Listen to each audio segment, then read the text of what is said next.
ಕತ್ತಲಲ್ಲಿ ನ್ಯಾಯ ಬಿಟ್ಟನು, ನಮ್ಮ ಶಿವ ಕಣ್ಣುಗಳ ಕಟ್ಟಿಬಿಟ್ಟನು.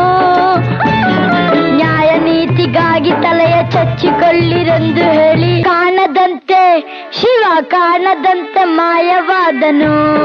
ನಮ್ಮ ಶಿವ ಕೈಲಾಸ ಸೇರಿಕೊಂಡನು. ಕೊಡುವುದನ್ನು ಕೊಟ್ಟು ಬಿಡುವುದನ್ನು ಬಿಟ್ಟು, ಕೊಡುವುದನ್ನು ಕೊಟ್ಟು ಬಿಡುವುದನ್ನು ಬಿಟ್ಟು, ಕೈಯ ಕೊಟ್ಟು